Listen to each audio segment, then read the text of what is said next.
Welcome to Ripper's Nighttime Tales, a chilling series of bedtime horror stories narrated by the horror streamer Mr. Rippers with soft rain and thunder.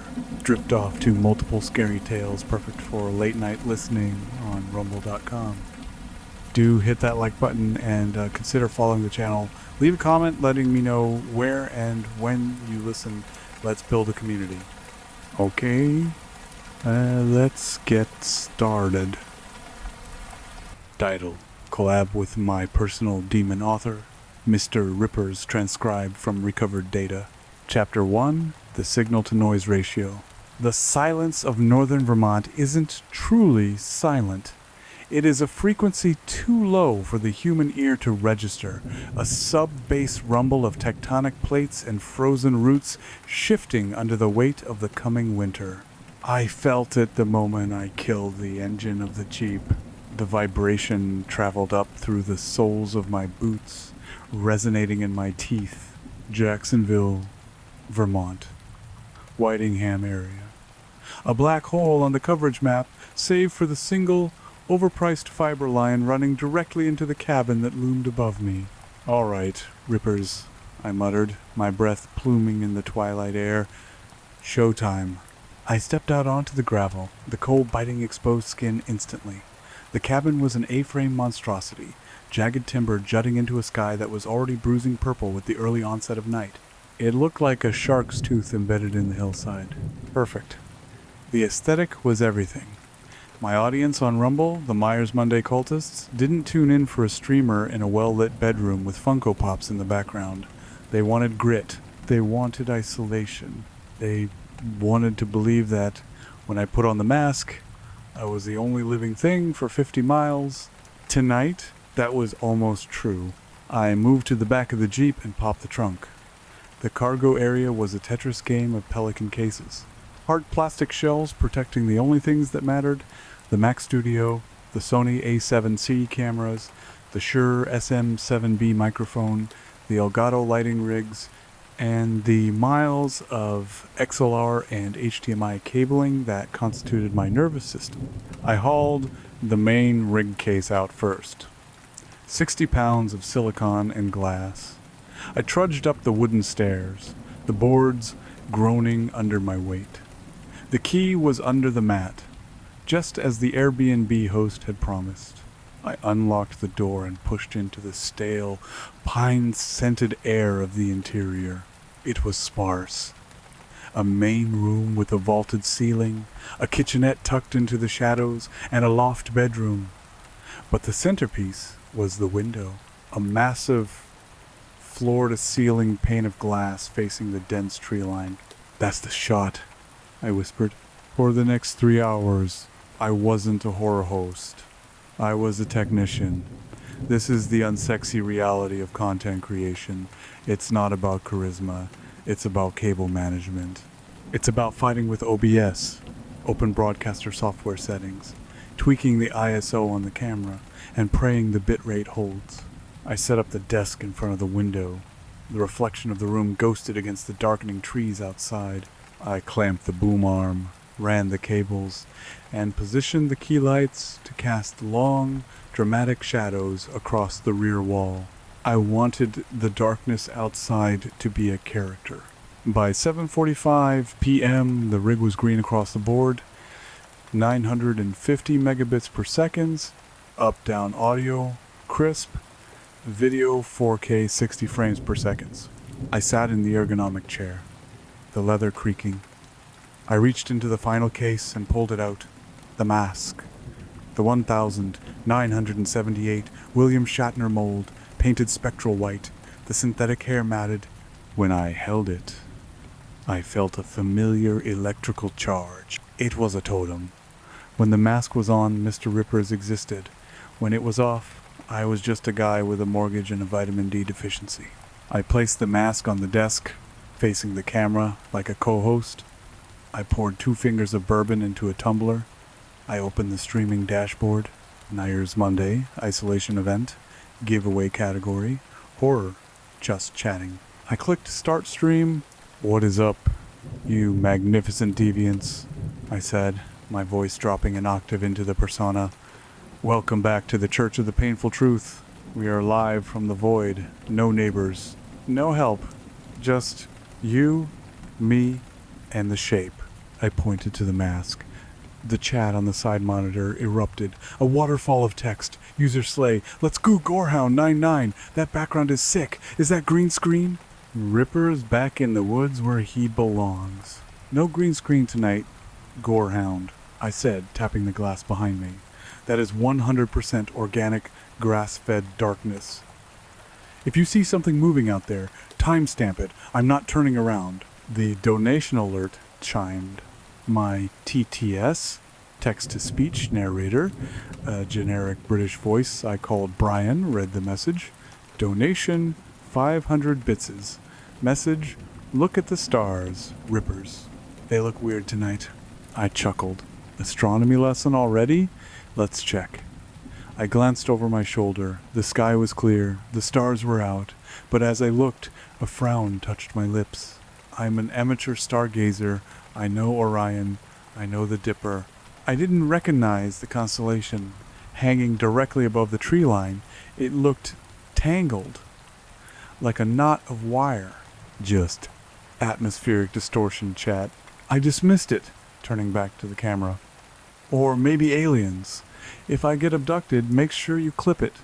Think of the ad revenue. I launched into the first segment, a dissection of the thing and its practical effects. I was in the zone. The rhythm of the stream was perfect. Then the glitch happened. It wasn't a frame drop. I watched the stats. Dropped frame 0%. It was the room. On my preview monitor, the door leading to the kitchenette suddenly stretched. The aspect ratio of the door frame seemed to change from 16 to 9 to something impossible, like 430. It elongated, pulling the shadows with it. I blinked and looked at the real door. It was normal. I looked back at the monitor. Normal. Whoa, I rubbed my eyes. Okay, note to self. Less bourbon, more water. The screen is swimming. Voidwalker, I saw it too. User, Slay3R. The door melted. Gorehound 99. Glitch in the Matrix. You guys saw that? I leaned in. Okay. Maybe a codec error. OBS acting up. Ding. Donation. The TTS voice spoke. But it wasn't Brian. It was a voice that sounded like grinding stones. Deep, guttural, and wet. Donation 666 bitses. Message, the geometry is not stable. The house is digesting you. I ripped the headphones off. Okay. Very funny. Who hacked the TTS alert? Mod check? I looked at the chat to see who sent it. The username for the donation was simply null. A cold prickle of sweat broke out on the back of my neck. I typed into the mod Discord channel. Who approved that custom voice? Disable it. Mod actual. We didn't. That didn't come through our logs. On our end, there was no donation. I stared at the screen.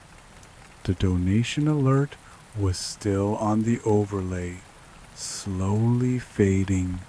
No, 666 bits. Right, I said, forcing a laugh. Spooky hacker stuff. I respect the commitment to the bit. Let's move on. I reached for the mask. I needed to center myself. I needed to become the character. I pulled the latex over my head, adjusting the eye holes. The world narrowed to 2 circles. I felt safer. All right, I said, the mask muffling my voice slightly. Let's get serious. I looked at the window on the monitor. The stars were moving, not drifting, swimming. They were uncoiling, slithering across the black canvas of space, converging into a tight, pulsing spiral directly above the cabin. I grabbed my phone, I opened my astronomy app, Starwalk, and held it up to the window. The augmented reality overlay on the phone screen showed the standard constellations. But through the phone's camera, the real stars were ignoring the overlay. They were defying the map. One star, a bright red giant, detached itself from the cluster and began to descend. It fell slowly, like a drop of blood in water, drifting down toward the tree line. Toward me. Chat, I whispered. Are you seeing this? The chat was scrolling so fast, it was a blur, but the text was changing. The font was shifting from the standard Arial to something jagged, sharp. User Slay sees the lens. Gorehound 9. It sees the lens. Open the aperture. User unknown. The signal is the key. Every user, thousands of them, typing the same phrases in unison. My heart hammered against my ribs. I should stop the stream. I should run, but I couldn't. I was paralyzed by the metric. 12,402. It was a career high. The number was climbing. 13,000. 15,000. We are experiencing a phenomenon. I stammered, the content creator brain overriding the survival instinct. I'm going to try to switch to the wide lens. I hit the button on the stream deck. The scene didn't change. Instead, the stream deck buttons all turned red. The icons, usually mic mute or scene 2, changed. They were now symbols, runes, sigils that hurt my eyes to look at. One button pulsed. The icon was a picture of my own face. Screaming, I recoiled from the desk. The cabin groaned. The timber screamed as if the house was expanding, inhaling a massive breath. I looked at the corner of the room. The shadows were detaching themselves from the wall. They were standing up. Chapter 2. Rendering the Unspeakable. I scrambled back, my chair toppling over. The sound was deafening in the sudden quiet of the room. The shadows weren't just absences of light. They were three-dimensional voids. They looked like static black and white noise shaped into humanoids. They stood between me and the door. Okay, I breathed, the mask amplifying my panic. Okay, this is a hallucination. Carbon monoxide. I need to get out. I grabbed the butcher knife I had left on the side table for a later prop segment. It felt real, heavy. I slashed at the air in front of me. Get back! The shadow things didn't move. They just vibrated. I looked at the monitor. The stream was still live. The camera was pointed at me. But on the screen, I wasn't holding a knife. I was holding a human spine. I dropped the knife. It clattered to the floor. I looked down. It was a knife. I looked at the screen. It was a spine. Reality and the broadcast were diverging. The audience prefers the bone. Do not disappoint the audience. I turned to the computer. Stop. End stream. I clicked the mouse. The cursor wouldn't move. It was locked on the image of the spiraling stars. I reached down to yank the power cord from the wall. I grabbed the thick black cable and pulled. It came loose. The light stayed on. The computer stayed on. The stream continued. I held the plug in my hand. It wasn't connected to anything. The machine was running on a power source that didn't exist. I backed away, retreating toward the kitchenette. I'm trapped, I whispered. I looked at the window again. The red star had reached the trees. It wasn't a star. It was an entity, a bioluminescent mass of tentacles and eyes, glowing with a color that I can only describe as violent magenta. It floated through the pines, burning the needles as it passed. It was heading for the glass. I needed to hide. I ran into the bathroom and locked the door. It was a small room, toilet, sink, shower, no windows. I leaned against the door, hyperventilating. Think, Rippers, think. I pulled out my phone. I opened the Rumble app. I had to see what was happening. The stream feed loaded. The camera was still pointing at the empty main room. The shadow people were moving now. They were rearranging the furniture. They were building something. They were stacking the pelican cases, the chairs, the table. They were building an altar, and on top of the altar they placed my laptop. The chat was going insane. Prepare the vessel. User, Slay 3. He is hiding in the render queue. Admin, Cosmos upload imminent. Then, On the screen, the bathroom door, the door I was leaning against, began to dissolve. Not break, dissolve. It turned into pixels, then into dust. I looked at the real door. It was solid wood, but I could feel heat coming from it. The wood was getting warm, then hot. Smoke curled from the keyhole. They're editing the house, I realized with a jolt of madness. They're deleting the door. I scrambled into the shower stall and curled into a ball. The door vanished. Not exploded, just pop. Gone. Standing in the doorway was one of the static men. It didn't have a face, just a swirling vortex of noise. It raised a hand and pointed at me. A sound tore through my skull, the sound of a dial-up modem screaming at 1,000,000 decibels. Connecting. Handshake complete. My vision fractured. I wasn't in the bathroom anymore. I was sitting in the chair, in front of the desk. The mask was on my face. The stream was live. 0 hours, 15 minutes. I blinked. What? I looked at the chat.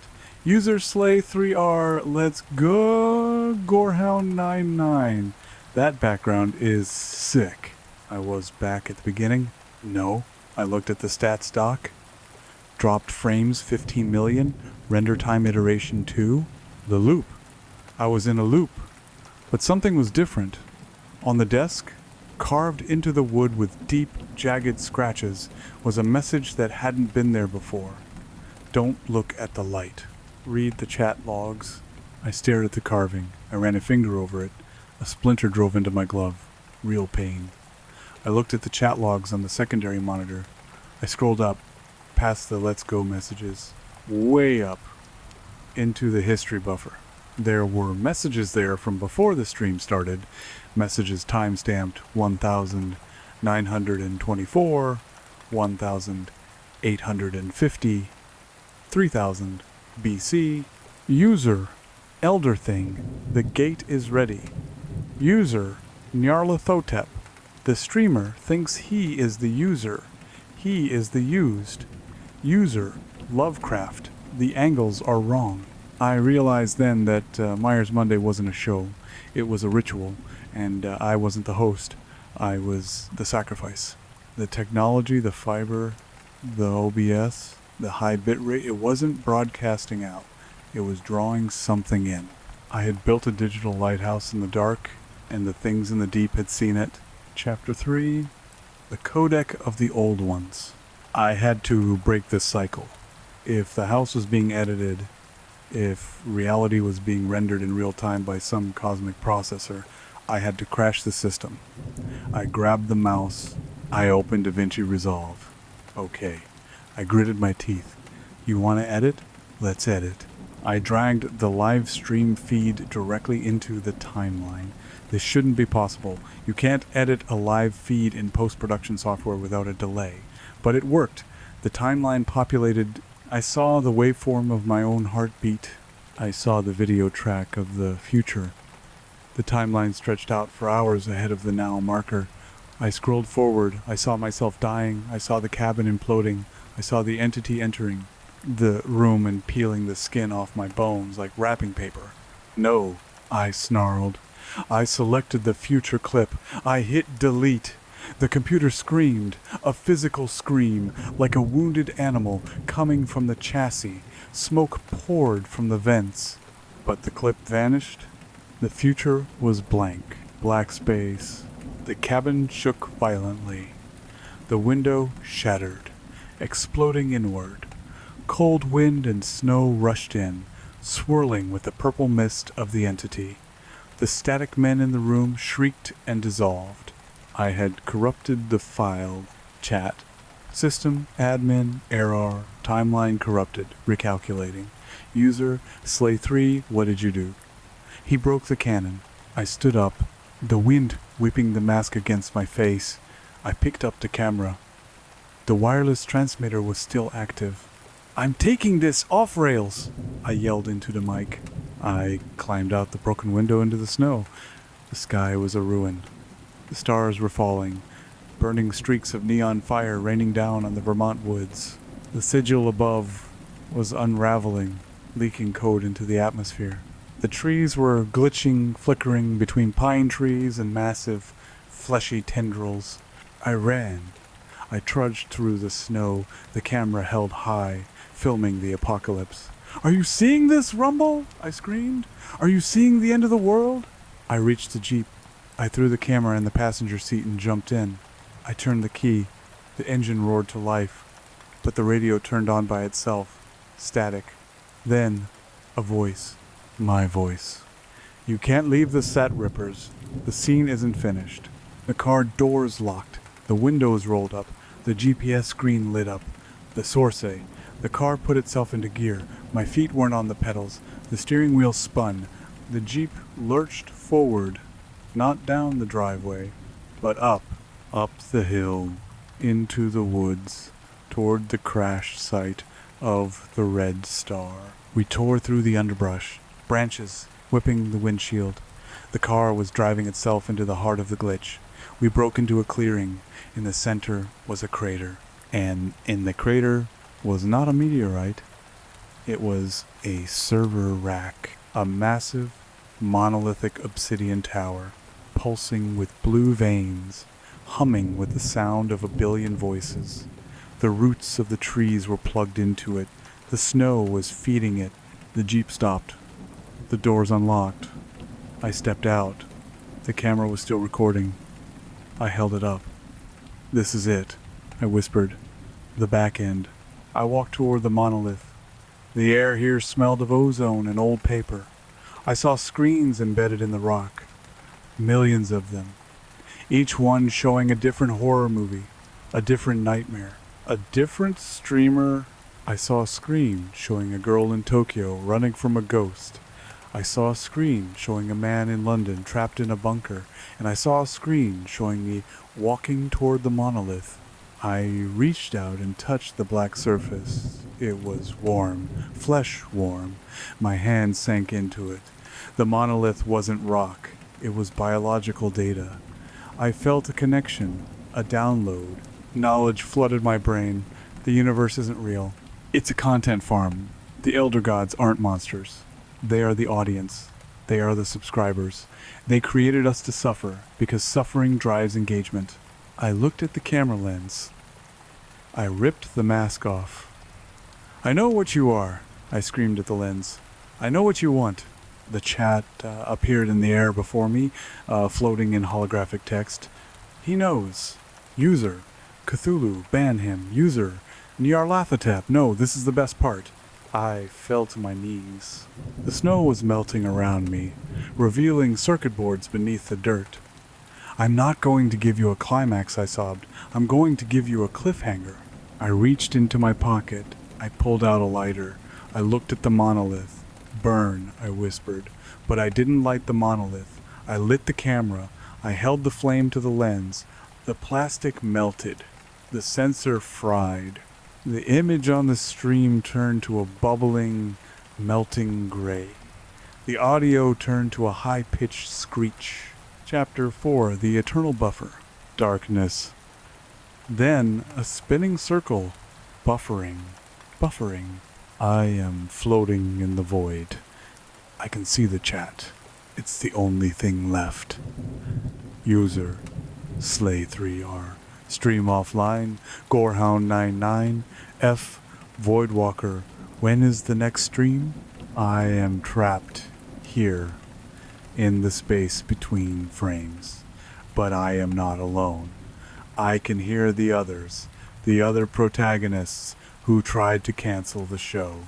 We are the deleted scenes, and we are waiting for the bitrate to drop, waiting for the server to crash somewhere. In a cabin in Vermont, a man named Mr. Rippers is parking his Jeep. He is taking out a pelican case. He is walking up the stairs. He thinks it is the first time, but I know. It is iteration 12,403. I scream at him from the void. Don't open the obs. Don't put on the mask. But he can't hear me. He only hears the wind. He sits down. He puts on the mask. He smiles. What is up, you magnificent deviants? The stream begins. The nightmare reloads. and the audience watches, hungry for the glitch. End of file user Mr. Ripper's archive. Location unknown, sector rating 5 stars. Chapter 5. The Gutenberg glitch. The end of file text didn't fade, it shattered. It wasn't a digital effect.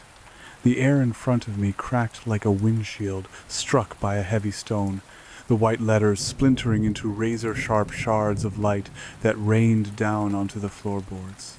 I wasn't floating in a void. I wasn't an archive. I gasped, sucking in a lungful of air that tasted of copper and burning hair. My body convulsed, slamming hard against the wooden floor of the cabin. The pain was exquisite. It was grounding. Archives don't feel bruised ribs. Archives don't taste bile. I scrambled backward, Crab walking away from the desk. The silence I had experienced in the void was gone, replaced by a low, throbbing hum that seemed to emanate from the marrow of the house itself. Not dead, I wheezed, checking my hands. They were trembling, smeared with soot from the melted camera, but they were flesh, still live. I looked up at the desk. The Mac Studio was smoking, the plastic casing warped and bubbling. The primary monitor was dead.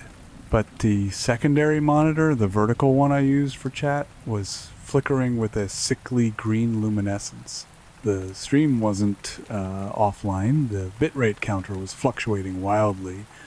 25,000 kilobits per second, 0 kilobits per second, 999,999 kilobits per second, and the chat. The chat was moving so fast it was a white blur, a strobe light of text. I pulled myself up using the edge of the sofa. The room felt wrong, the dimensions were off. The ceiling seemed miles high, lost in shadow, while the distance from the sofa to the kitchenette looked like a 5-mile hike. The perspective forced nausea into my throat. I stumbled toward the desk, avoiding the shards of text that still littered the rug, glowing faintly. I needed to see what they were saying. I needed a tether. User Slay. He rebooted. The loop didn't reset. It crashed. Gorehound 99. Look at the shelves behind him. Look at the shelves. I froze. My neck creaked as I turned slowly. The back wall of the cabin, which had previously held my meticulously arranged display of horror memorabilia, Jason masks, NECA figures, vintage VHS tapes, was gone. In its place was a library, but not a normal library. The shelves were made of bone and black iron, stretching up into the impossible darkness of the ceiling, and the books, there were thousands of them, thick, leather-bound tomes that smelled of wet earth and formaldehyde. They weren't supposed to be there. This was an Airbnb. The host, a nice lady named Martha, had left a binder of local hiking trails, not the Library of Alexandria's occult section. I walked toward the shelves, drawn by a compulsion I couldn't name. The spines of the books were embossed with gold leaf, but the gold seemed to be liquid, flowing and reshaping itself as I watched. I squinted at a title, The King in Yellow. I looked at another, De Vermis Mysterious, The Penacodic Manuscripts, Unausbrechlichen Kulten. Public domain, I muttered, a hysterical laugh bubbling in my chest. It's all public domain horror literature. My hand reached out, trembling, to touch the spine of a book titled The Willows. The moment my skin made contact, a shock of cold electricity surged up my arm. Ping, the sound came from the computer. A notification? I spun around. The vertical monitor had stabilized. The chat had slowed down. You are in the source code now, Rippers. The digital and the arcane are the same frequency here. Read to survive. Read to survive? I shouted at the screen. I'm a streamer, not a librarian. I need a weapon. I need a way out. The lore is the firewall. The entity is a virus. You need the antivirus. Read. The cabin groaned again. This time, the floorboards beneath the rug buckled. Something was pushing up from the basement. Something massive. I didn't have a basement. The cabin was built on a slab. Okay, I hyperventilated. Okay. Reading is good. Content, it's just reaction content. I grabbed the nearest book, a heavy, black tome with no title, just a symbol on the cover that looked like a cracked eye. I hauled it to the desk, shoving the ruined keyboard aside. I opened it. There were no pages. Inside the book was a screen, an e-ink display, but the resolution was infinite. The text was scrolling automatically. It wasn't English. It was code, HTML mixed with Sumerian cuneiform is less than div id equals summoning. Ritual is greater than invoke Yog Sothoth. Blood sacrifice equals true sanity. Check fail is less than div is greater than. What is this? I whispered. Is this the script? Is this the script for tonight? Donation. 1,000 bitses. The TTS voice was back. It sounded like me. It was my voice synthesized and distorted. Donation message. You are looking at the back end of the universe, Mr. Rippers. You can rewrite the scene, but you have to speak the language. I looked at the code again. My eyes watered. The symbols seemed to wriggle, trying to burrow into my optic nerve. I don't know how to code in, whatever this is. User Slay, 3RCTRL plus F banishing, Gorehound99. Use the search function, you idiot. There is no keyboard. I yelled at the chat. It's a book. Then I remembered the mask, the totem. I looked around. The William Shatner mask was lying on the floor, face up. The eye holes were dark, staring at the ceiling. If I was the character, maybe the character knew things I didn't. Mr. Rippers was the survivor. Mr. Rippers knew the tropes. I grabbed the mask. It felt warm, like living skin. I pulled it over my head. The smell of latex and my own stale sweat filled my nose. The world narrowed again. But this time, when I looked at the book through the eye holes, the text changed. The HTML and cuneiform rearranged themselves. They became English. Ritual of the static barrier. To repel the intrusive signal, one must amplify the local noise floor. Amplify the noise floor, I said, the mask muffling my voice. White noise. Static. I looked at the audio interface. The Shure SM7B was still connected. The gain knob was set to a sensible 12 o'clock. I grabbed the knob. Sorry, headphone users. I gritted out. I cranked the gain to the maximum. Then I grabbed the boom arm and swung the mic toward the open book, toward the hum coming from the pages. The speakers on the desk, the studio monitors erupted. A screech of feedback tore through the room. It wasn't just sound. It was a physical force. The air rippled. The floorboards stopped buckling. The shadows that had been creeping toward me from the corners recoiled, hissing like steam escaping a pipe. It's working, I shouted, though I couldn't hear myself over the deafening squeal.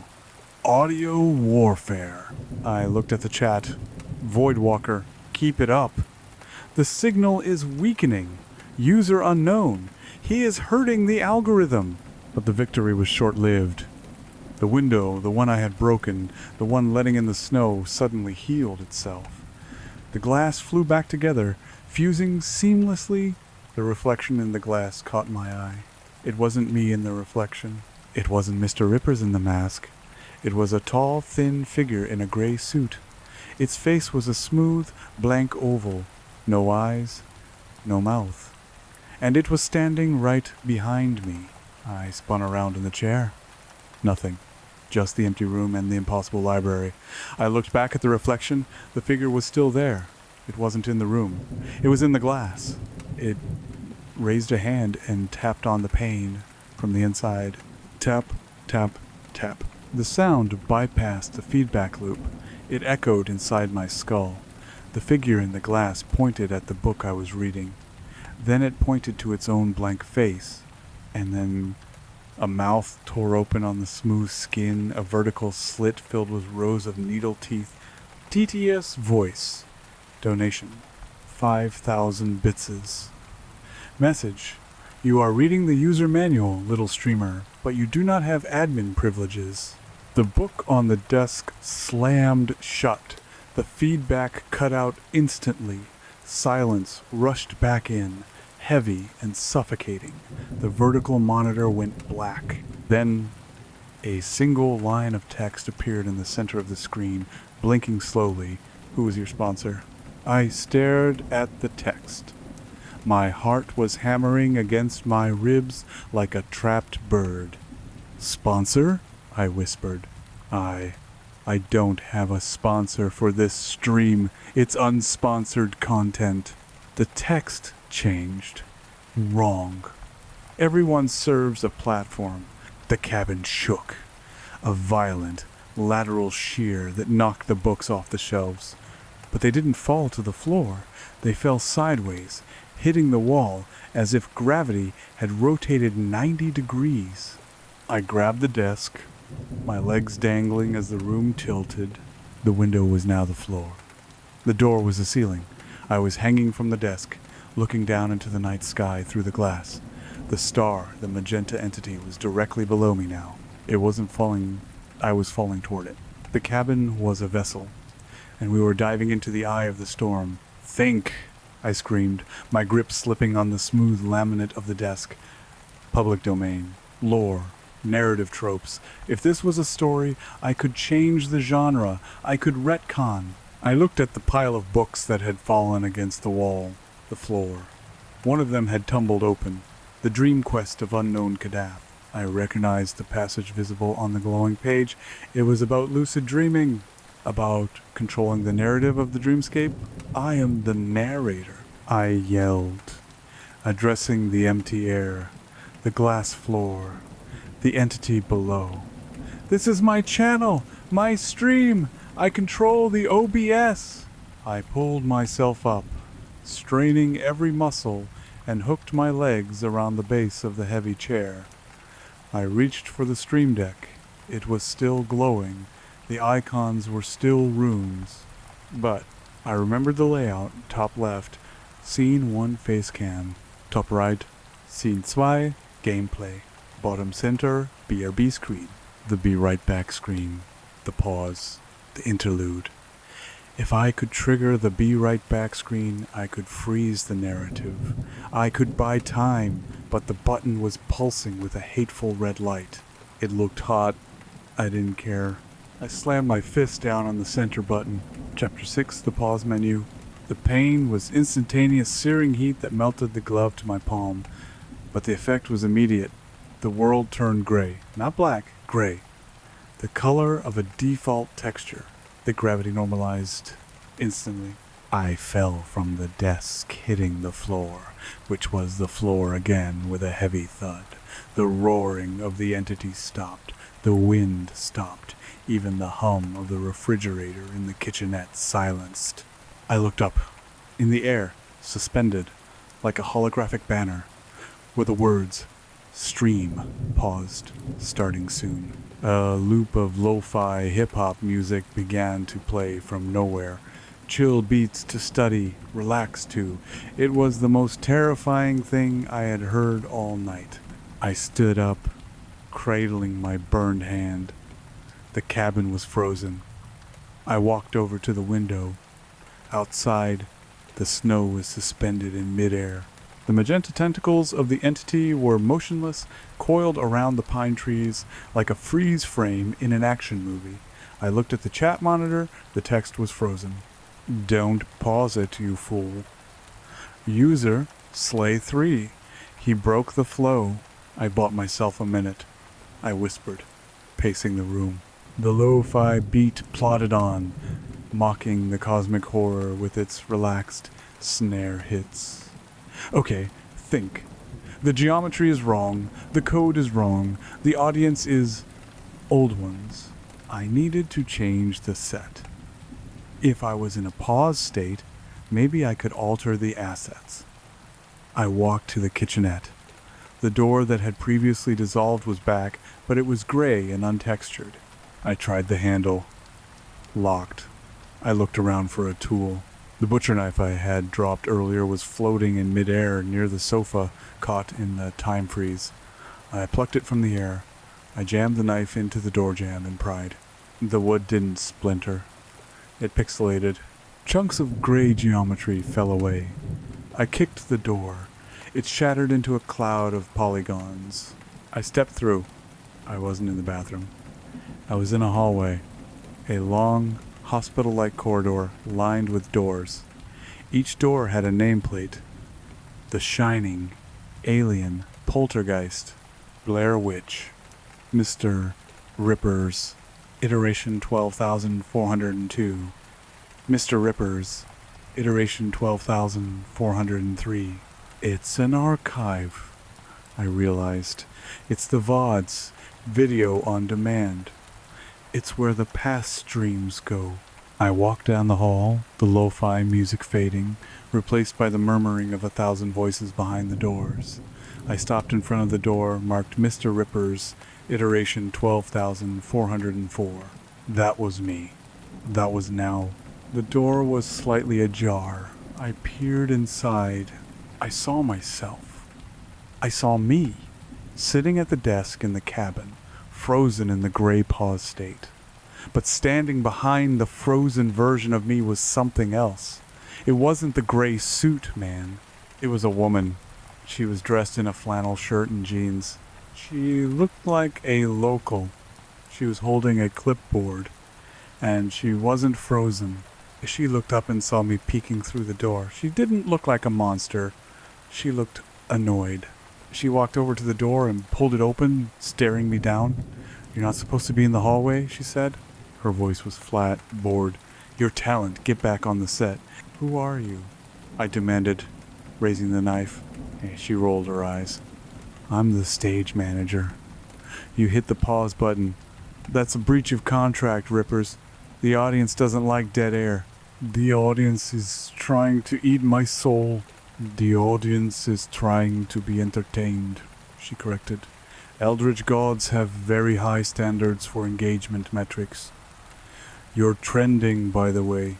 Don't ruin it." I stared at her. "This is insane. You work for them?" "I work for the platform," she said. "Rumble, YouTube, Twitch, The Void. It's all the same pipe, honey. Different skins, same back end. Now, get back in there. The pause timer is running out. If it hits 0, we demonetize your existence." "No," I said, backing away. "I'm not going back in there to die." She sighed and tapped her clipboard with a pen. "Look, you want a tip? Since you're the first one to actually figure out the pause menu in a few thousand cycles." I waited, gripping the knife. "The script says you die in Act 3, she said. "The Birth from the Sky segment. Classic cosmic horror ending, madness, death, eternal loop." "I know," I snapped. "So," she continued, "if you want to live, don't give them a horror ending. Change the genre." "Change the how? You have the public domain assets?" She gestured vaguely back toward the cabin. "You have the chat. The chat influences the render. If you can get the chat to change the genre tags, the reality shifts. Turn it into a comedy, turn it into a romance, turn it into a cooking show for all I care. Just stop being a victim." A buzzer sounded, loud and harsh. "Commercial break over," she said, shoving me backward. I stumbled back through the doorframe. I fell into the cabin. The gray faded. Color snapped back. The lo-fi music stopped. The wind roared. The pause menu vanished. Stream resumed. I was back in the chair. The knife was in my hand. The entity below screamed, its tentacles smashing against the glass floor, which was a window again, as gravity reoriented itself with a sickening lurch. I looked at the chat. It was moving again. "User Slay. He's back. Voidwalker, why is he holding a knife? Gorehound 99, do a flip. Change the genre," I gasped. I looked at the camera. I looked at the monster trying to break in. I ripped the mask off. I needed them to see my face. I needed to break the slasher archetype. I put on my most forced high-energy YouTuber smile. "Okay, guys," I shouted, my voice cracking but loud. "Welcome back. Today we have a very special unboxing video. We are unboxing an Elder God." I jumped up on the desk, boots sliding on the papers. "But first, we need to thank our subs. And we need to change the vibe in here. Chat, I need you to spam emotes. I need hearts. I need Pog Champs. I need you to tag this stream as wholesome right now. User, Slay3R, Voidwalker, Wholesome, Admin, Cosmos, Alert, Genre Mismatch. Do it," I screamed, pointing the knife at the lens. "If you want me to live, you have to change the algorithm. Spam cooking stream, spam ASMR, anything but horror." The cabin shook violently. The walls began to bleed, literal blood running down the timber. The horror genre was fighting back, but the chat is a chaotic beast. And if there is one thing the internet loves, it's ruining a serious moment with absurdity. User Troll 420 cooking stream, let's go. Iser Chef is the Elder God, gluten free. User Simp is less than 3 is less than 3. Wholesome Rippers is less than 3 is less than 3 is less than 3 is less than 3. I watched the metadata on the dashboard. Current category, horror. Trending category, experimental cooking. The blood on the walls slowed. It changed color. It turned brown. I reached out and touched it. I tasted it. Chocolate. The walls were bleeding chocolate syrup. Yes, I laughed maniacally. It's working. It's a cooking show. We are cooking the old ones. I turned to the window. The magenta entity had smashed through the glass. A massive, writhing tentacle entered the room. In a horror movie, it would have stripped my flesh. But this was now a cooking stream. The tentacle didn't look like flesh anymore. It looked like taffy. A giant, glowing piece of grape taffy. I grabbed the butcher knife. Today on the menu, I yelled, swinging the knife, "We have calamari of the damned." I chopped down. The knife sliced cleanly through the tentacle. It didn't scream. It squelched. A chunk of glowing purple meat fell onto the floor.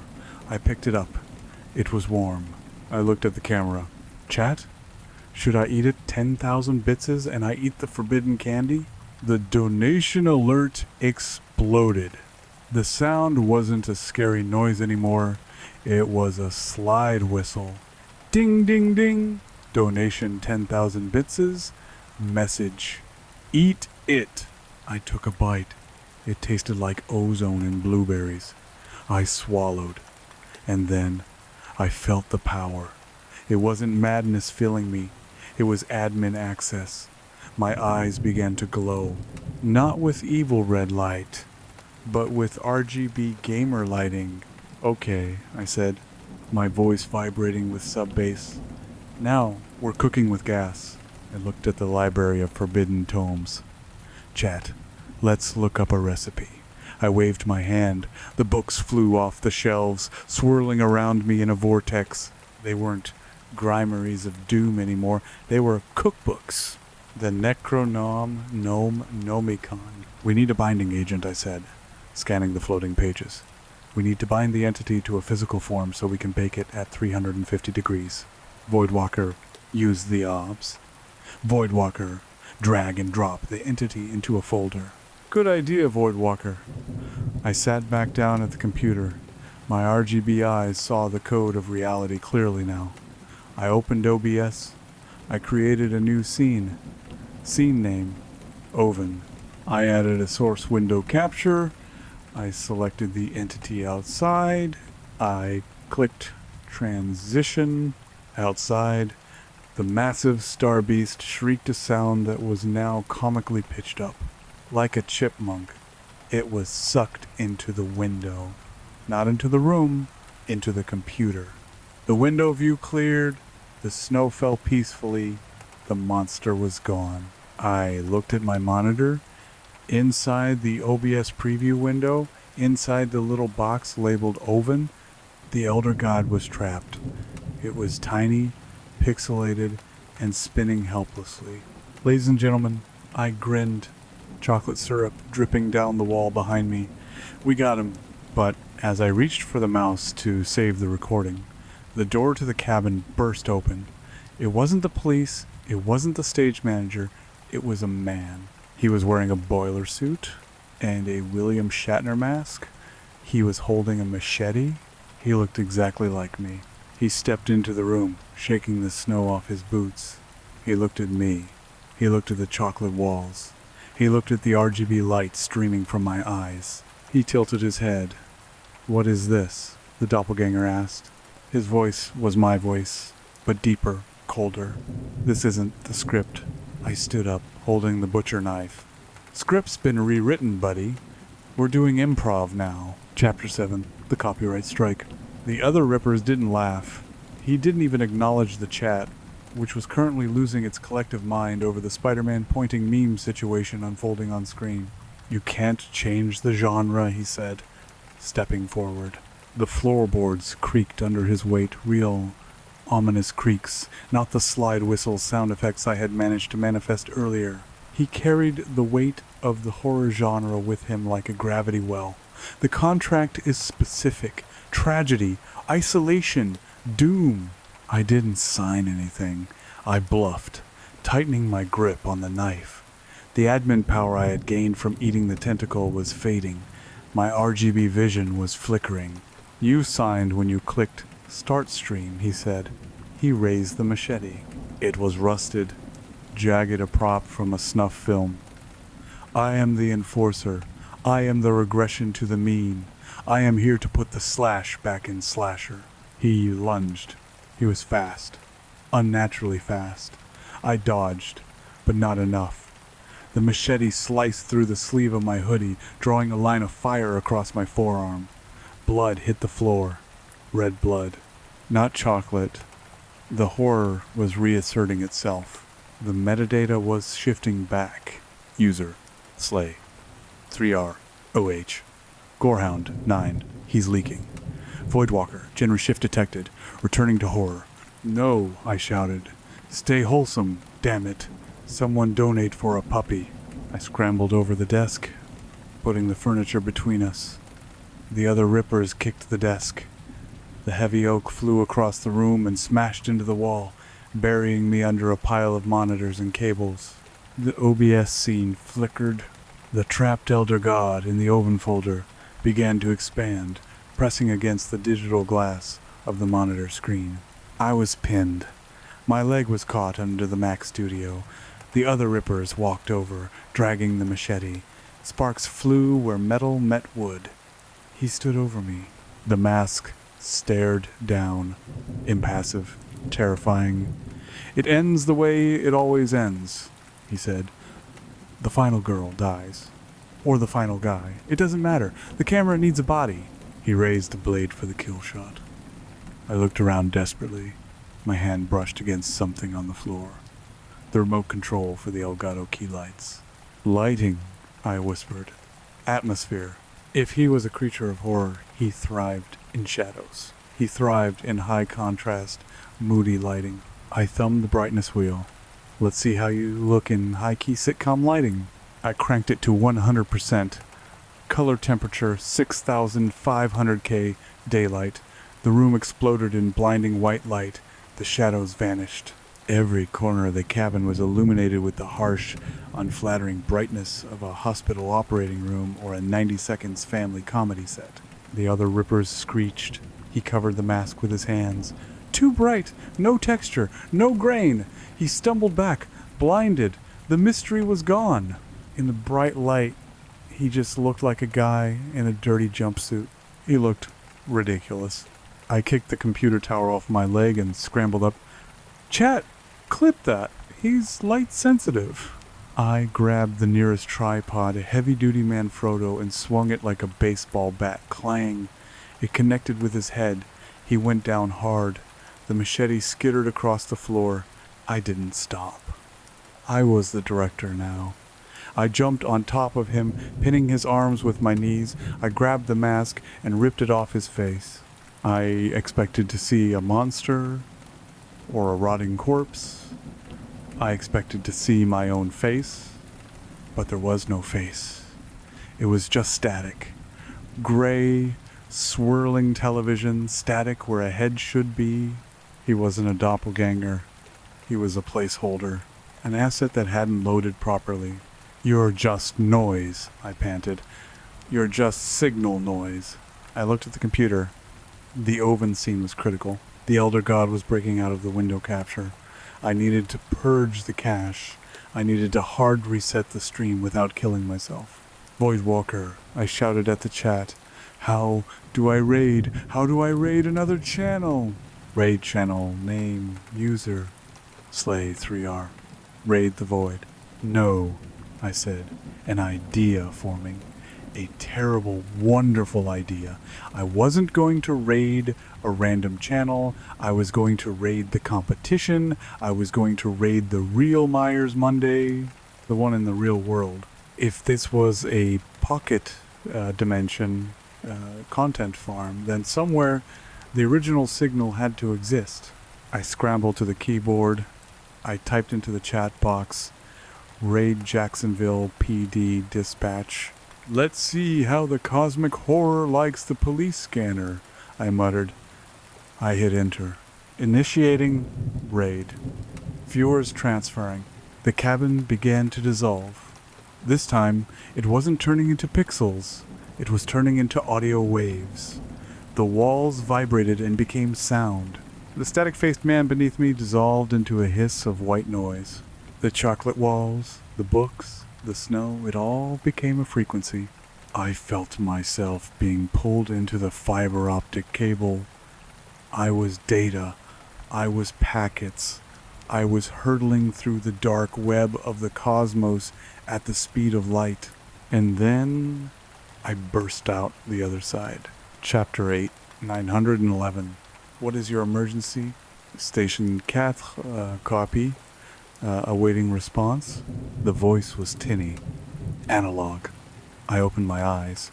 I was sitting in a chair, but not my ergonomic streamer chair, a cheap plastic folding chair. I was in a room with fluorescent lights and beige walls. A woman in a uniform was staring at me.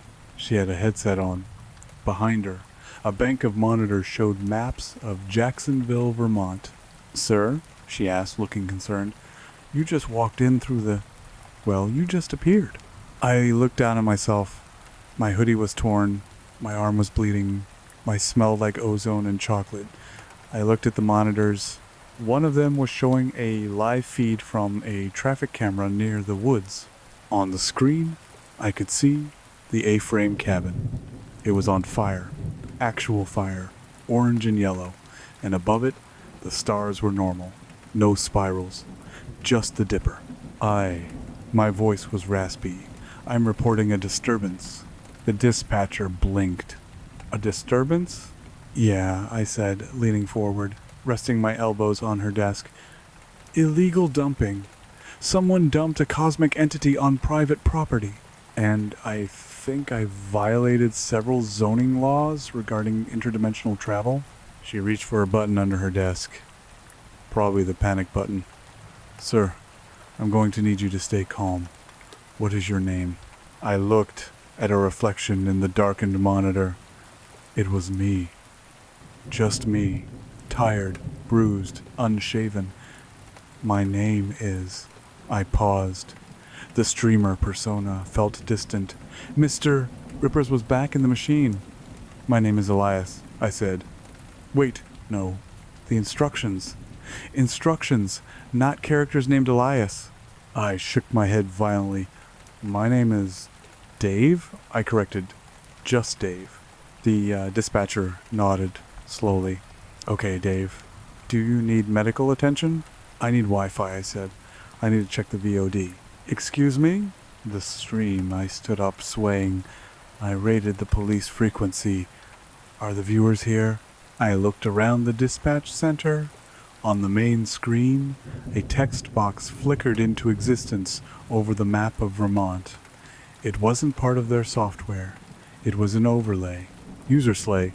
Laugh my ass off. He rated the cops. Voidwalker. Legend. Gorehound. 9-9. New map unlocked. I started laughing. I couldn't stop. I had brought them with me. The audience. The old ones. The chat. I hadn't escaped the stream. I had just brought the nightmare into the real world. The dispatcher stood up. "Sir, I'm calling an officer." "Don't bother," I said, pointing at the main screen where the map was beginning to warp, the streets of Jacksonville twisting into the familiar spiral shape. "They're already here." The phone on her desk rang. She picked it up. 911, what is your emergency? A voice came out of the speakerphone, loud enough for me to hear. It was the deep, wet voice of the entity. "We would like to file a copyright claim." I grabbed the dispatcher's hand. "Run," I said. Act 2 is starting. Chapter 9, Public Domain Defender. We ran out into the parking lot of the police station. The sky above Jacksonville was wrong. The moon had been replaced by a buffering circle. The streetlights were flickering in Morse code. RUN. "Dave, what is happening?" the dispatcher screamed. Her name tag said Sarah. We merged the servers. I yelled, pulling her toward her cruiser. "Real life in the stream. The barrier is down. We have to get to the cabin. The physical cabin. The cabin is on fire. We saw it on the cam. The fire is a texture," I shouted, shoving on her into the driver's seat. "It's not hot. Drive." She fumbled with the keys, terrified, but the adrenaline kicked in. She started the car. I jumped in the shotgun seat. "Do you have a laptop in here?" The MDT, she pointed to the ruggedized laptop mounted on the dash. I opened it. Place network. Secure tunnel. Perfect. I needed to broadcast. If the world was becoming a stream, I needed to be the host again. I couldn't be Dave. Dave was an NPC. I needed the mask. I realized I had left the Shatner mask in the other dimension. I looked around the car. In the back seat, there was a riot helmet with a visor. "Good enough," I muttered. I grabbed it and shoved it on. I angled the MDT webcam toward me. "Sarah, drive to the A-frame. Fast. Sirens on." "Why?" She sobbed, peeling out of the lot. "Because sirens are high engagement," I said. "People love a chase sequence."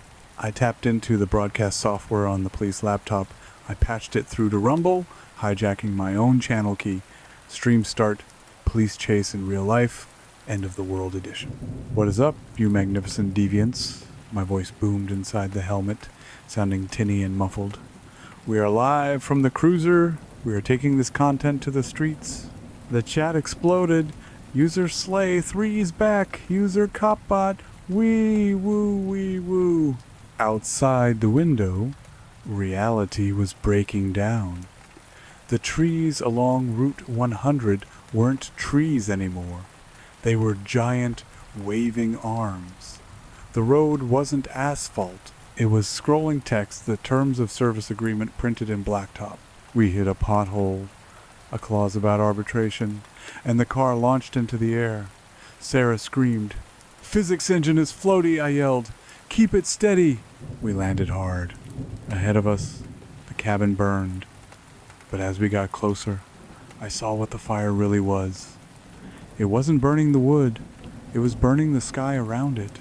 The cabin was the only thing solid. The rest of the world was being deleted. "Stop here," Sarah slammed the brakes. We skidded to a halt on the gravel driveway. "Stay in the car," I ordered. "Keep the camera on me. If the stream cuts, I die."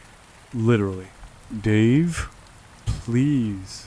"I'm not Dave right now," I said, opening the door. "I'm the content creator." I stepped out. The heat was intense.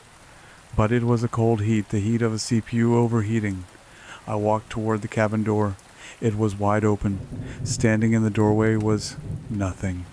Just a black rectangle of absolute void. I took a breath. "Hey, I shouted at the void. I read the logs. I know the lore. You can't end the world yet. The story arc isn't finished. The void swirled. A book flew out of the darkness and landed at my feet. It was a real book, old, tattered. I picked it up. The King in Yellow. The play. I opened it to the second act. The text was glowing. Not upon us, O King, not upon us. Stranger, I wear no mask.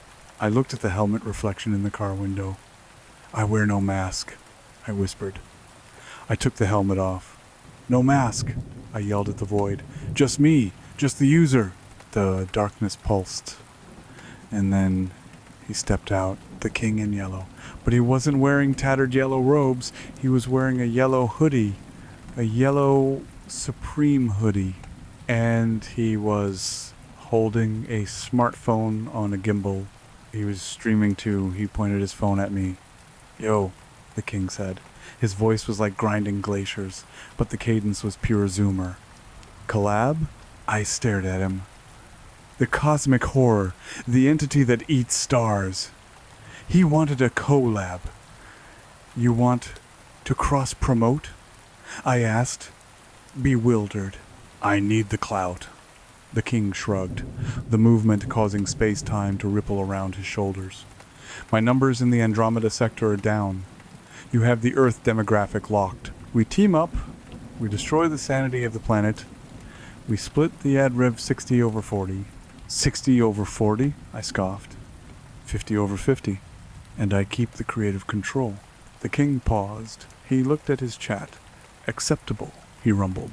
He extended a hand. It was a mass of yellow worms shaped like a human hand. I looked at Sarah in the car. She was filming. I looked at the burning sky. I looked at the King. If I fought him, I'd lose. He was an elder god. But if I collabed, maybe I could ban him from his own channel. I reached out. I shook the hand of the King in Yellow. Deal, I said. Welcome to Myers Monday. As our hands touched, the world went white. Integration complete. Buddy cop. Cosmic horror. I blinked. I was standing in the cabin. The fire was gone. The police car was gone. It was just me and the King in the yellow hoodie. We were sitting on the couch. The camera was live. We were playing Mario Kart. I'm gonna blue shell you, mortal, the King said, his voice echoing with the screams of the damned. Try it, calamari face, I muttered, leaning into the turn. I looked at the chat. Asterisk, user slay, this is the weird est timeline. Asterisk, Voidwalker, I ship it. I smiled, a rictus of pure terror and exhaustion. I had bought time, maybe an hour, maybe a millennium, but as long as the stream was live, we were alive. I glanced at the King. He was focused on the game, but under the hoodie, I could see his true form twitching. He was hungry, and eventually the game would end. Hey King, I said casually, what, ever played Call of Cthulhu, the tabletop RPG? The King paused the game. He turned his hood toward me. No, he said. Is it immersive? I reached under the couch and pulled out a pelican case I hadn't opened yet. Oh, buddy, I grinned. You have no idea. I was going to trap him in a campaign that would never end. The ultimate filler arc. Roll for initiative, I said. The King picked up a d20. The die had infinite sides. He rolled. It landed on a symbol that looked like a screaming sun. Crit fail, I lied. You trip over your robes, the King sighed. This game is rigged. Welcome to Earth, I said. Table. Current length. Plus 20,000 characters narrative arc. The Collab era the D20 spun on the coffee table. It didn't stop. It just kept spinning. A blur of numbers that didn't exist in Euclidean geometry, making a sound like a dentist's drill hitting a raw nerve. You can't just say welcome to Earth and expect me to understand the meta, the King in Yellow drawled. He leaned back into the couch. the yellow Supreme hoodie stretching over a form that seemed to contain too many elbows. This lore is dense. The onboarding experience is trash. It's a sandbox RPG, I said, my voice tight. I grabbed a handful of Cheetos from a bowl that had manifested during the commercial break. My hands were shaking. The learning curve is part of the content. Chat loves watching a noob learn the ropes, right, chat? I glanced at the monitor setup that was now hovering in midair, tethered to reality by thick black cables that disappeared into the ceiling. Boggers, teach him the mechanics. User, Slay 3R King is a noob confirmed. Gorehound 99. If he rage quits, does the universe implode? See? I pointed at the scrolling text. Engagement is up 400%. You're killing it. The king grunted. The sound vibrated in my bone marrow. He reached out with that hand, the one made of yellow worms, and slapped the spinning die. It stopped instantly. The face up wasn't a number. It was a picture of my own screaming face. What does that mean? The king asked. That means... perception check passed. I lied. You notice that the room is actually trapped. Trapped how? Socially, I said. You're at a party, and you don't know anyone. The king sat up straighter. The hood turned toward me. The darkness inside the cowl swirled with nebulae. Anxiety? I like it. High stakes. Psychological horror genre. Chapter 10? The Dungeon Master's Screen. I needed barriers. Physical and mental. Hold on, I said. I need to set up the DM screen. Can't have you stream sniping my campaign notes. I grabbed the pizza box from the table, pepperoni and ectoplasm apparently, and ripped the lid off. I stood it up between us. It wasn't much, but it blocked his direct line of sight to my chest, where my heart was hammering against my ribs like a trapped bird. Behind the cardboard screen, I wasn't looking at campaign notes. I was looking at the OBS output, 104%, dropped frames, 0 bitrate, infinity kbps. We were stable, but only just. The Collab had created a feedback loop.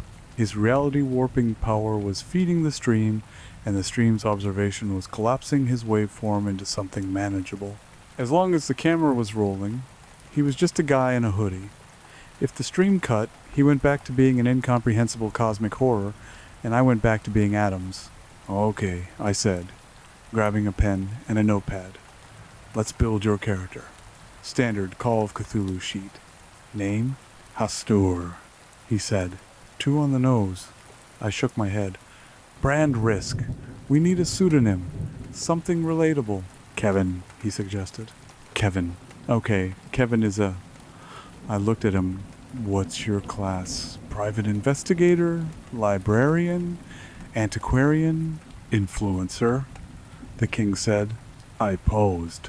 Excuse me? Kevin is a lifestyle influencer based in Carcosa, the king said, and as he spoke, the air in the cabin grew cold. Frost patterns rushed across the camera lens. He vlogs about entropy. He unboxes human souls. He has a sponsorship deal with the Void. Okay, I wrote down Kevin, Void Influencer. Stats. Strength? Infinite. No, see? That breaks the game balance, I said, tapping the pen on the table. If you're OP, the chat gets bored. There's no tension. We need to nerf you. Let's say strength 12. Average human. The king made a noise of disgust. The worms in his hand writhed, knitting together to pick up a slice of pizza. Fine, but I have high charisma. I want to be able to convince people to walk into the lake.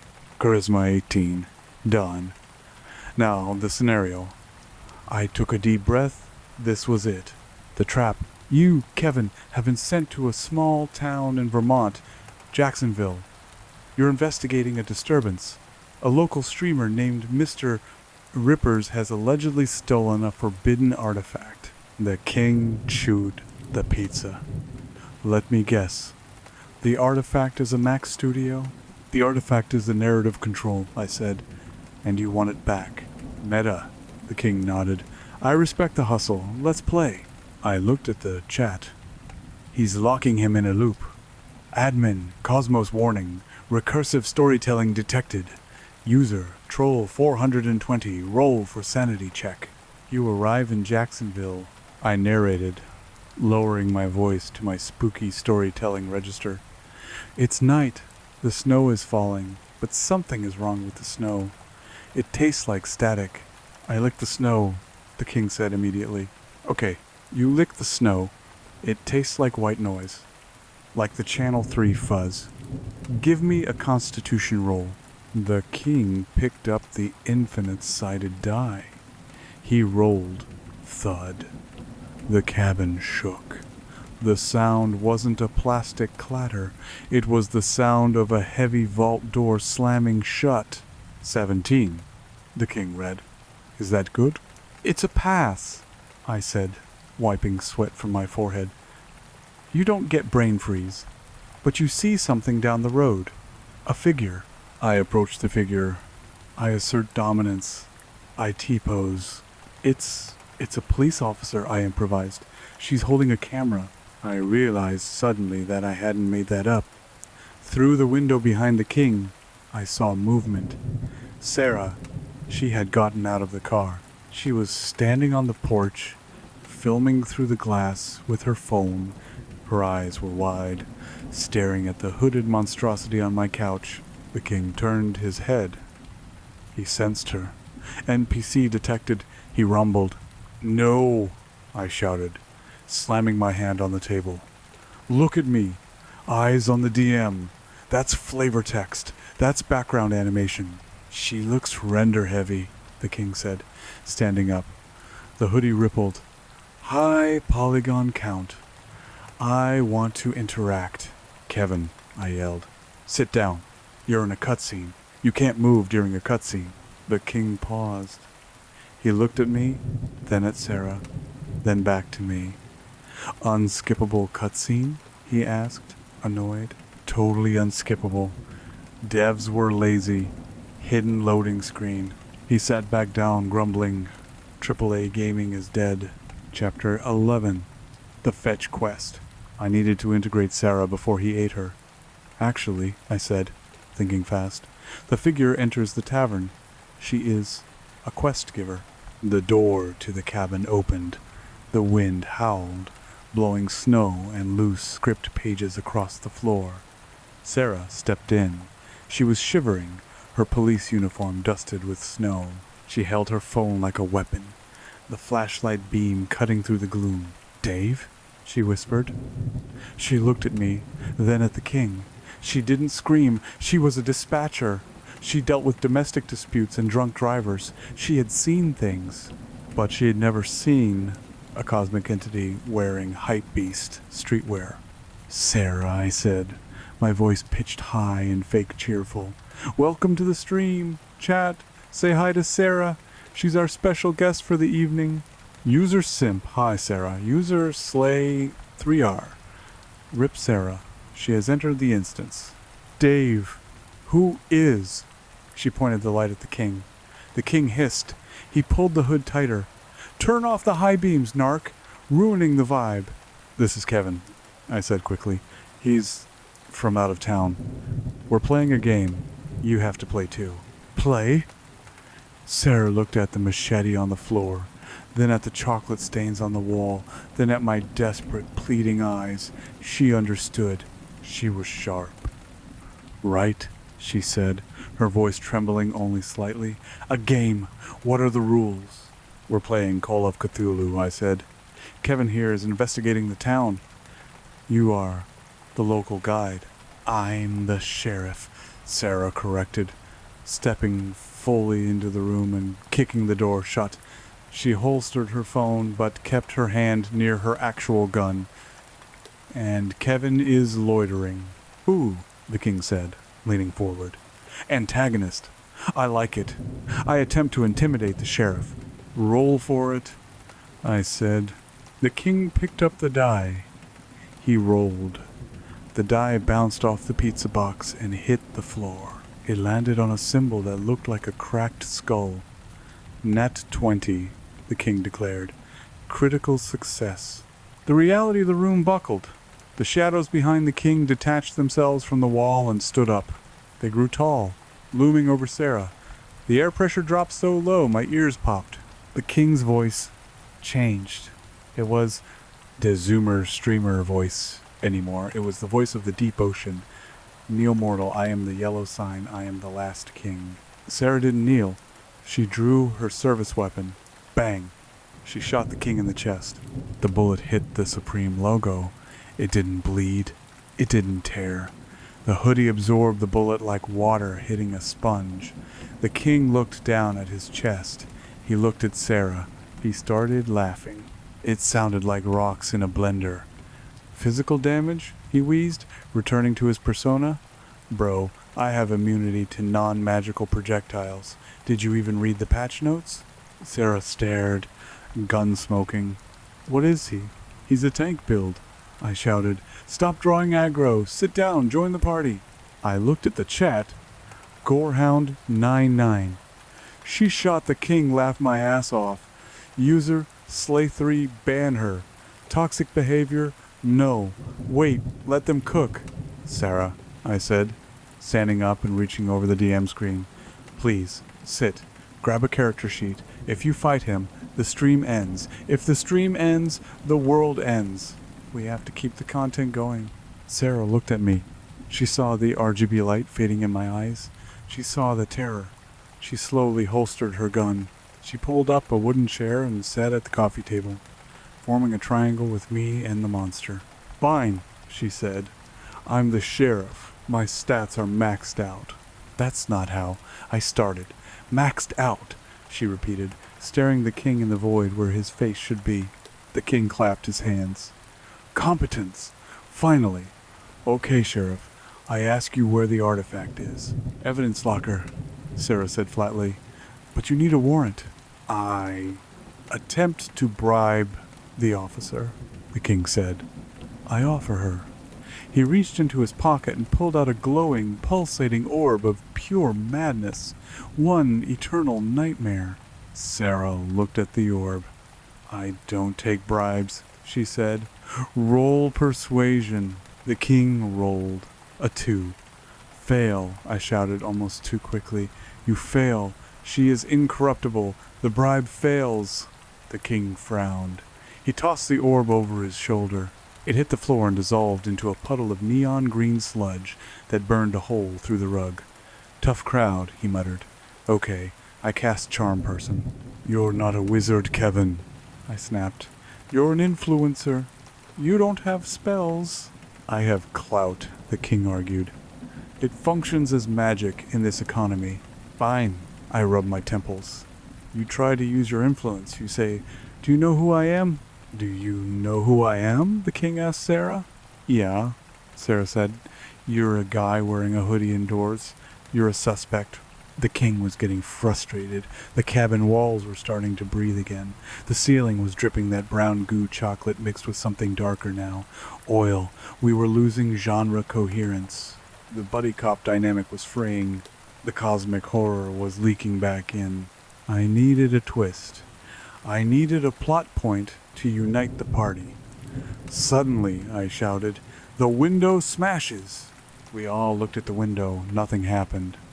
I said, I glared at the universe. The window smashes! Crash. The window behind Sarah exploded inward. But it wasn't a monster. It was a drone. A DJI camera drone, buzzing angrily like a hornet. It hovered in the center of the room, its red recording light blinking. We all stared at it. Whose is that? Sarah asked. Not mine, I said. Not mine, the king said. I use FPV racers. That's a normie drone. A voice came out of the drone speaker. Cut! Cut! This isn't working!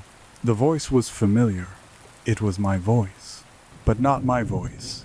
It was the voice of the other Rippers. The one I had hit with the tripod. The static-faced man. The pacing is dragging. The drone speaker crackled. The audience is churning. We need a set piece. We need an action sequence. The floorboards beneath us began to rumble. What did you do? I asked the drone. I initiated the season finale protocol, the other Ripper said. If you won't provide the horror, the studio will. The cabin lurched. Not a shake. A movement. We were moving. I looked out the broken window. The trees were rushing by. The cabin had stood up. It had grown chicken legs, Baba Yaga style, and it was running. Chapter 12, Mobile Home. We are mobile, I yelled, grabbing the pizza box as the coffee table slid across the room. Sarah grabbed the edge of the couch. The king didn't move. He was fixed in space relative to the universe, so the cabin actually slid around him, which was nauseating to watch. Rail shooter level, the king cheered. Finally, some gameplay variation. Where are we going? Sarah screamed. I looked at the monitor. The GPS overlay on the stream showed our icon moving at 60 miles per hour down Route 100. We're heading for the transmitter, I realized. The old radio tower on Mount Snow.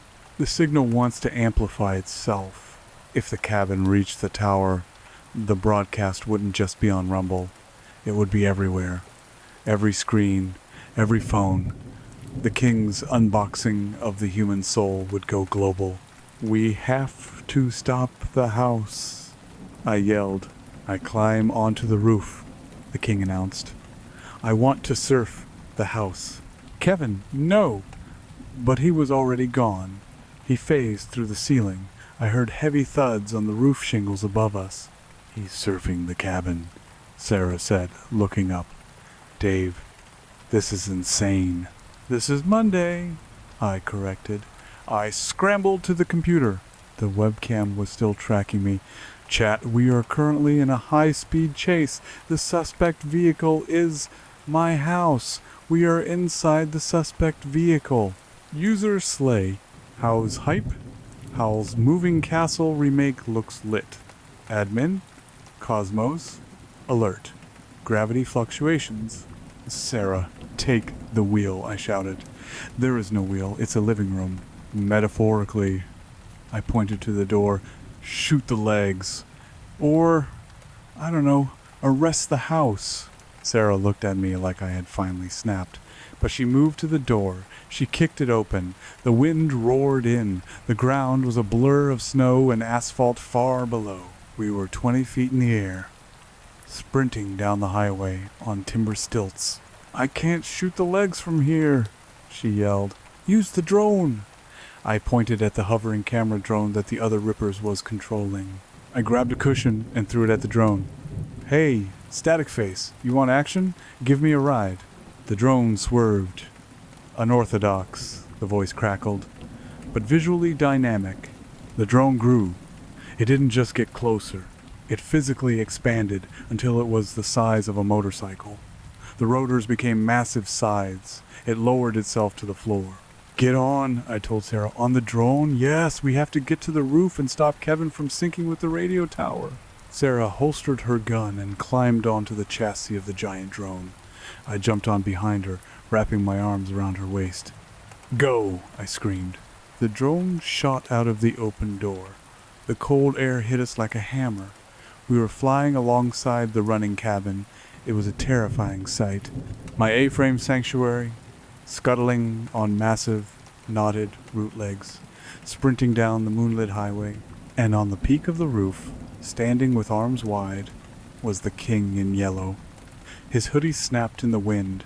He was glowing. Tentacles of golden light were streaming from his fingers, reaching up toward the stars, pulling them down. He's buffering, I yelled over the wind. He's downloading the Apocalypse DLC. Take us closer, Sarah commanded the drone. The drone banked, swinging us up toward the roof. I looked down on my wrist. My smartwatch was buzzing. Heart rate 180 BPM. Stream status trending has shown worldwide. Category travel and outdoors. Okay, I muttered, my teeth chattering. Change the narrative. Change the outcome. I pulled out my phone. I opened the stream manager on the app. I had one card left to play. If the king wanted to be an influencer, he had to deal with the bane of all influencers. Sarah, get me close enough to touch him. What are you going to do? I'm going to serve him a DMCA takedown. Notice, I didn't have a paper, but I had the admin privileges from the tentacle I ate. It was fading, but a spark remained. I could ban him, not from the stream, but from the server. The drone hovered over the roof.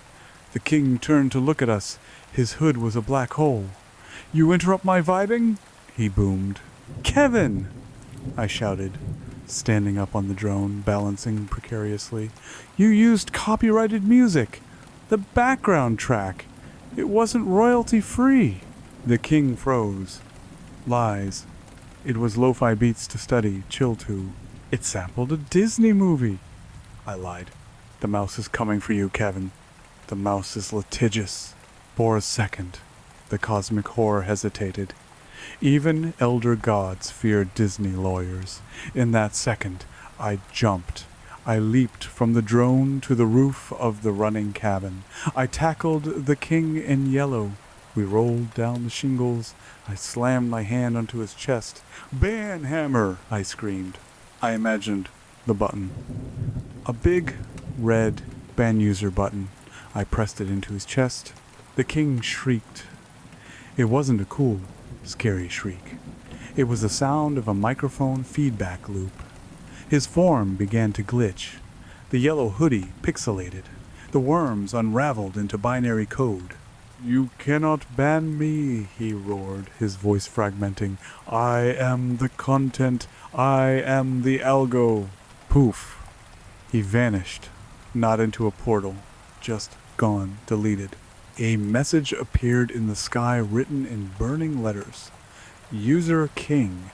In yellow has been timed out for 600 seconds. "Only a timeout?" I gasped, sliding down the roof. I grabbed the chimney to stop myself falling off. 10 minutes? That's all. I got... The cabin's legs buckled. Without the king's power animating it, the house was just a house again. A house that was currently doing 60 miles per hour. "Brace for impact!" I screamed at the drone. The cabin crashed. It didn't explode. It just tripped. It slid along the asphalt, sparks flying, timber screeching, before slamming into a snowbank at the base of the radio tower. I was thrown from the roof into deep, soft snow. Everything went black for a second. Then the pain hit. I sat up, groaning. The cabin was a wreck. It was tilted at a 45-degree angle, half buried in snow. The drone landed nearby, shrinking back down to normal size. Sarah ran over to me. "Dave, are you okay?" I checked my limbs. Everything seemed detached. "I'm good," I wheezed. "Is the stream up?" I looked for the floating screens. They were flickering, translucent ghosts against the trees. User, Slay. Good game. Voidwalker, did he just crash a house? Uptime 4 hours 20 minutes. "We're live," I said. "But we have 10 minutes before Kevin comes back from timeout, and he is going to be pissed." I looked up at the radio tower. It was old, rusted metal, stretching up into the broken sky. "We need to broadcast a counter signal," I said, struggling to my feet. "We need to end the story on our terms before the timeout expires." "How?" Sarah asked, supporting me. "We need to read the ending," I said. I reached into my pocket. I still had the book, The King in Yellow. But I also had another book, one I had grabbed from the shelf before the house started running. It wasn't a forbidden tome. It was a collection of short stories by Ambrose Bierce, An Occurrence at Owl Creek Bridge. "The unreliable narrator," I whispered. "The ultimate retcon." If I read the story about a man who thinks he escaped, but actually died the moment the rope snapped, maybe I could trick the universe. Maybe I could convince the narrative that none of this happened, that the stream crashed hours ago, that I was just a guy in a cabin, asleep. "Sarah," I said, "we have to climb the tower. I have to read this into the mic." "Dave," she said gently, "look at your arm." I looked. My arm, the one I had used to ban the king, was turning transparent. I could see the trees through my skin. "I'm fading," I realized. "I used too much admin power. I'm becoming an asset." "You're glitching," she said. "I have to finish the broadcast." I said, stumbling toward the tower's maintenance ladder. If I fade out before I sign off, the stream never ends. It just loops. Forever. I grabbed the cold metal rung of the ladder. Cover me, I told Sarah. The timeout is ticking. I started to climb. Above me, the sky swirled. The timer in the clouds counted down. 9:45 remaining. I climbed toward the static. Chapter 13. The signal and the noise. The wind up here didn't smell like pine anymore. It smelled like ozone and burnt hair, the scent of an overheating CPU on a cosmic scale. I gripped the next rung. It was coated in a thin layer of rime ice. My gloves were shredded, and the cold bit into my palms with the ferocity of a wild animal, but the pain was distant. It felt like it was happening to someone else, or perhaps to a previous version of me. I looked at my hand. It was flickering. For a second, it was solid flesh, bruised and dirty. Then, a scan line rolled down my forearm, and the hand became a wireframe mesh, glowing neon blue against the dark steel of the tower. Then it went transparent, revealing the rusted bolts of the tower structure through my wrist. Packet loss, I muttered, teeth chattering not from cold but from a lack of collision detection. I'm experiencing packet loss. Below me, the scene was a tableau of disaster. The cabin lay broken in the snow like a toy stepped on by a petulant child. One of the chicken legs was still twitching, a reflex action of dying timber. Sarah was a small, dark shape near the base of the tower, her flashlight sweeping the tree line. She was guarding the spawn point. I looked up. The tower disappeared into the low-hanging cloud layer. The red aviation light at the summit pulsed rhythmically. Blink, blink, blink.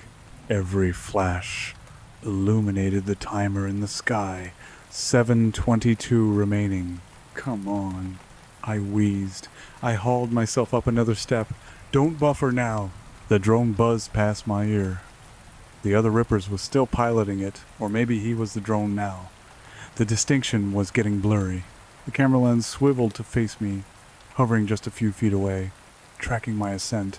Cinematic angle, the drone's speaker crackled. The lone hero ascends the spire of madness. Good lighting, very dramatic. But you're lagging, Dave. Shut up, I grunted. I'm optimizing. You're fading, the drone corrected. Look at your legs. I didn't want to look, but I did. My left leg, the one pushing me upward, was gone. There was just a hazy distortion in the air, a heat shimmer where the limb should be. I could still feel the pressure on the rung, but visually, I was floating. It's an aesthetic choice, I yelled at the drone, my voice tearing in the wind. It represents the shedding of the ego. User, Slay 3. Glitch core aesthetic. His textures aren't loading. Admin, Cosmos critical error. Asset integrity is less than 40%. Troll 420. Devs need to fix this game. I reached the first platform, a rusted metal grate about 50 feet up. I collapsed onto it, my chest heaving. The air was thin here, or maybe the atmosphere wasn't rendering enough oxygen. I pulled the book from my pocket. Ghost and Horror Stories of Ambrose Bierce. The cover was wet with snow. Sarah, I shouted down.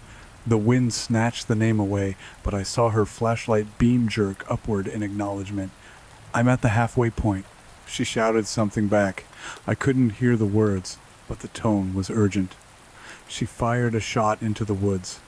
Bang. The sound was flat, swallowed by the snow. Something was coming out of the trees. Not the king, he was still in the penalty box. These were smaller things, glitches, shadow people, the chat avatars manifesting. I saw a humanoid shape made entirely of floating text characters, mostly LUL and KEKW, lumbering toward the tower base. Protect the hardware, I screamed at Sarah. Though she couldn't hear me, I scrambled back to the ladder. The wireframe mesh had spread to my chest. I could see my own heart beating inside the blue grid. It wasn't red. It was a glowing white polygon, pulsing with a synthetic rhythm. 5:15 remaining. I climbed faster. The logic of the world was breaking down the higher I went. The wind wasn't just pushing me, it was whispering spoilers for movies I hadn't seen yet.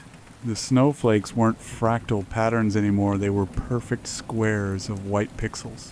Minecraft update looks sick, I hallucinated the king saying, but the sky was empty. Finally, the maintenance hatch. I punched it open with my semi-transparent fist. It groaned and swung upward. I pulled myself onto the top platform of the radio tower. The view was wrong. I should have seen the Green Mountains. I should have seen the lights of Jacksonville in the distance. Instead, I saw static, a literal wall of gray. Fuzzing static encircled the tower at a distance of about a mile. Beyond that, there was nothing. No world, no render, just the empty void of uncreated space. We weren't on Earth, we were in a localized instance, a server shard. Okay, I panted, crawling toward the transmitter box. Okay, localized reality, that makes the retcon easier. Less data to overwrite. The transmitter box was a heavy Greek cabinet bolted to the steel grating. It was locked. I don't have the key item, I muttered, patting my pockets. Use the crowbar, the drone suggested, hovering at eye level. I don't have a crowbar. You have the narrative, the drone said. Write one in. I stared at the lock. I closed my eyes. I focused on the weight in my right hand. I found a crowbar in the cabin. I lied to myself. I put it in my belt loop. It's heavy. It's rusted cold steel. It's right here. I reached for my belt. My fingers closed around cold metal. I pulled it out. A tire iron. Close enough. Inventory management. I grinned maniacally. I jammed the iron into the cabinet door and reefed on it. The metal screeched, sparks showering my invisible legs. Snap! The door swung open. Inside, it was a mess of wires and blinking LEDs. It looked less like a radio transmitter and more like a bomb from a 90 seconds action movie. I grabbed the auxiliary input cable, an old 3.5mm jack. I plugged it into my phone. My phone was cracked, the screen spiderweb, but the OBS app was still running. Unstable. 666,000. 666. Mic check, I whispered. I tapped the phone screen. Feedback whined through the massive speakers mounted on the tower. It echoed across the valley of static, a lonely, piercing screech. We are live, I said to the wind. This is Mr. Rippers, broadcasting from the edge of the map. 3 remaining. I opened the book to the dog-eared page. An occurrence at Owl Creek Bridge.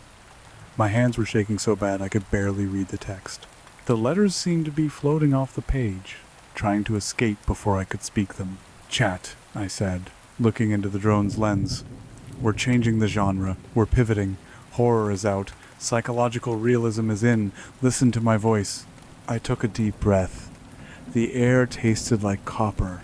I began to read. A man stood upon a railroad bridge in northern Alabama, looking down into the swift water 20 feet below. My voice boomed from the tower speakers, rolling over the snowy, glitching landscape. As I spoke the words, the wind died. The pixelated snow stopped falling. It hung in the air, suspended. The man's hands were behind his back, the wrists bound with a cord. A rope closely encircled his neck. I looked down at the base of the tower. The text monster attacking Sarah froze. The LOL character stopped scrolling.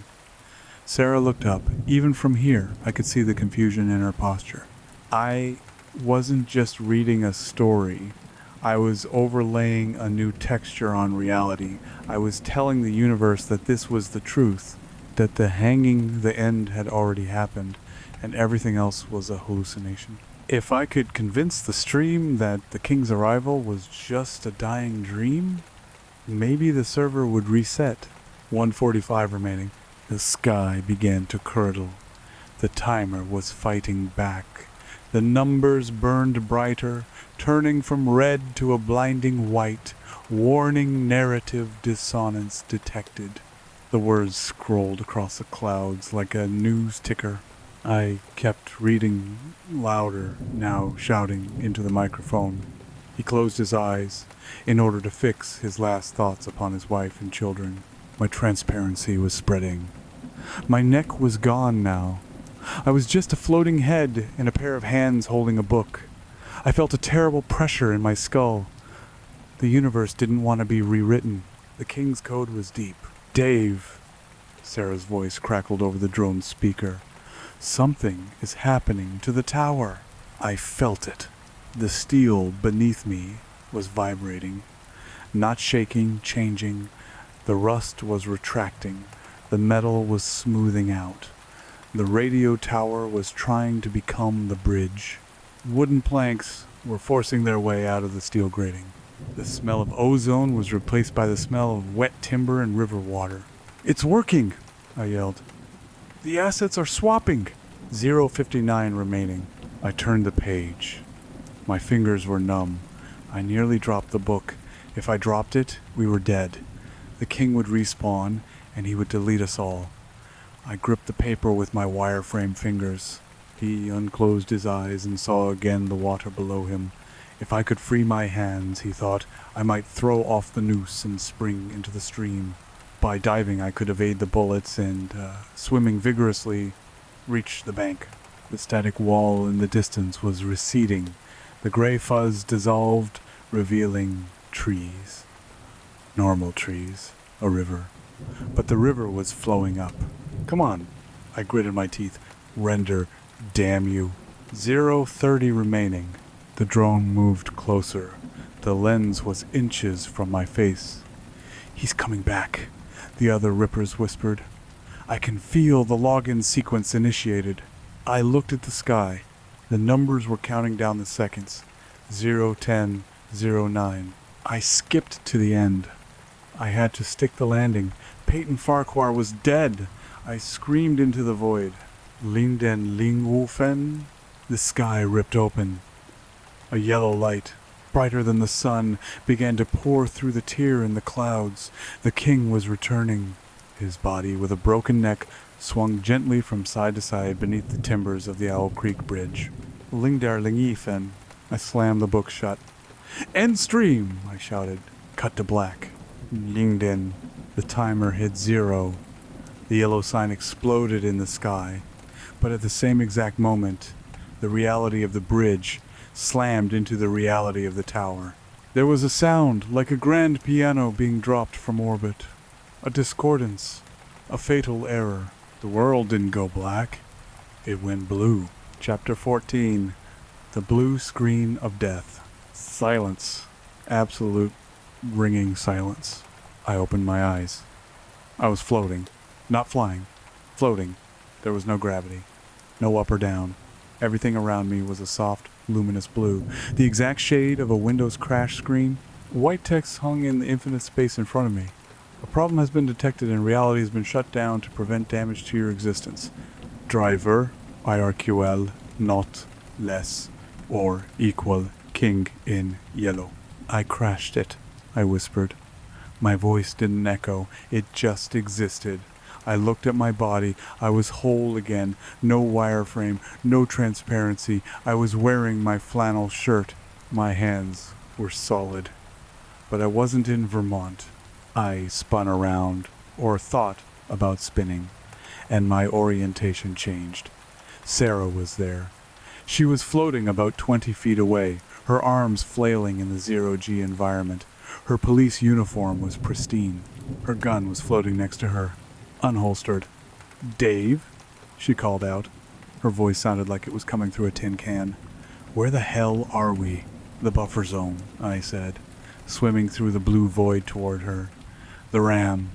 We broke the game logic, so the system dumped us here while it tries to reboot." "Where is he?" she asked, looking around wildly. I pointed. Far below us, if below meant anything, there was a corrupted file. It looked like a jagged black shards of glass, mashed together into a vague humanoid shape. Yellow code streamed off it like bleeding wounds. The king, he was frozen, stuck in a boot loop. He was glitching hard. His head was snapping back and forth, and a sound was emitting from him, a stuttering, skipping roar. Y-Y-Y-Y-O-U-D-D-D-A-R-E. She canceled. Meh. He's stuck, I said, a wave of relief washing over me. The retcon worked. The conflicting narratives caused a fatal exception error. So we won? Sarah grabbed my arm to steady herself. Her grip was strong. Real, we didn't win, I said, looking at the white text scrolling endlessly upward. We just paused the game. Eventually the system will restart, and when it does, it might clear the cache, which means it deletes us. How do we stop it? We have to troubleshoot, I said. I looked around the blue void. Floating among the error messages were objects, debris from the crash, a slice of pizza, the infinite die, the drone, and a door. A simple white wooden door, floating upright in the nothingness. It had a brass handle. Above it, in simple Arial font, was the label Safe Mode. Safe Mode. I realized, if we can get in there, we can load a previous save state. Before the stream started, before the king. And if we can't? Sarah asked. Then we get reformatted. I kicked off against a floating line of code era 404, propelling myself toward the door. Come on, the king won't stay frozen forever. As if on cue, the jagged black shape below us let out a noise that shook my teeth. R-E-R-E-R-E-R-E-N-D-E-R-I-N-G. The yellow code around him began to knit together. He was patching himself. Move, I yelled. We swam through the blue soup. It was thick, like moving through gelatin. The drone buzzed past me. Stream offline, the other Ripper's voice said, sounding tired. But the VOD is going to be legendary. Are you coming? I asked the drone. I am the corruption, the voice said. I stay with the crash. The drone stopped moving. Its lights went dark. It drifted down toward the screaming glitch of the king. I reached the door. I grabbed the brass handle. It was warm. Sarah, hold on to me. She grabbed the back of my shirt. I turned the handle. Locked. Of course. Password required. A mechanical voice announced from nowhere. Password? Sarah shouted. Dave, what's the password? I don't know. I didn't set up the server. Below us, the king broke free of the loop. The black glass shards exploded outward, reforming into the hooded giant. The yellow sign blazed on his chest. He looked up. He saw us. Administrator access revoked, he bellowed. He launched himself upward, flying through the blue void like a missile. Think, Dave. Sarah shook me. You're the streamer. What's the password? I stared at the door. Safe mode. A place of comfort. A place where the horror couldn't reach. What was the one thing Mr. Rippers always said? The sign-off? The catchphrase? No, that was for the audience. This was for me. What was the name of the cabin, the name of the refuge? Myers Monday, I guessed. Access denied. The king was closing in. 50 yards. His hand was reaching out, fingers turning into those terrible worms. Jacksonville, Sarah guessed. Access denied. Rumble. Access denied. He was 20 yards away. I could smell the sulfur and old paper. I looked at the door. I looked at the handle. I remembered why I started streaming. I remembered the loneliness. I remembered the need to connect, to be seen, to turn the fear into something shared. Connection, I yelled. Access denied. Damn it. The king was on us. The shadow fell over the door. Game over, he whispered. Wait, I said. I looked the king in the eye. Then I looked at the door. I whispered the one thing that every streamer, every gamer, every content creator truly wants, deep down, beneath the metrics and the money. Validation, I whispered. Click. The door swung open. A blinding white light spilled out. It wasn't just light. It was warmth. It was the smell of coffee and fresh pine. It was the sound of a crackling fire. Go! I shoved Sarah through the threshold. She tumbled into the light. I turned back. The king crashed into the invisible barrier of the doorway. He clawed at the frame, screeching, "No! You cannot leave the content! You are the content!" "I'm not the content," I said, gripping the handle. "I'm the creator." I stepped through. I slammed the door in his face. I heard the lock click shut. Then the sound of the king's scream was cut off instantly. Chapter 15. The sunrise. I fell. I hit something soft. I rolled, gasping for air. My lungs filled with oxygen, rich, cold, real oxygen. I opened my eyes. I was lying on a rug, a braided rug. I looked up, wooden beams, a ceiling fan, spinning slowly. I sat up. I was in the cabin, but not the cabin as it was. The windows were intact. The door was on its hinges. The chocolate stains were gone. The machete marks were gone. It was morning sunlight, real, golden sunlight. Not the sickly yellow of the king was streaming through the glass. Dust motes danced in the beams. "Sarah?" I croaked. "I'm here." She was sitting in the armchair by the fireplace.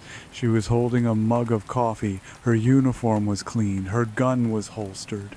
She looked at me, eyes wide. "Did we—" I looked to the corner of the room, my desk. The monitors were dark. The PC was silent. The green screen was rolled up. The ring light was off.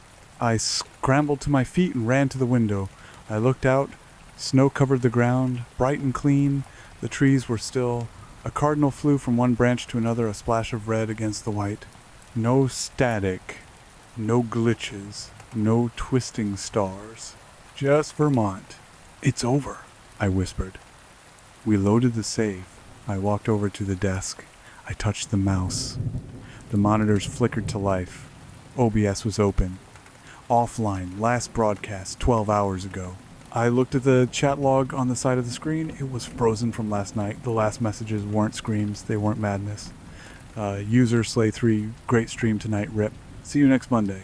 Troll420, Night Guys, Admin, Cosmos GG. I scrolled up. Nothing about the king. Nothing about the house running away.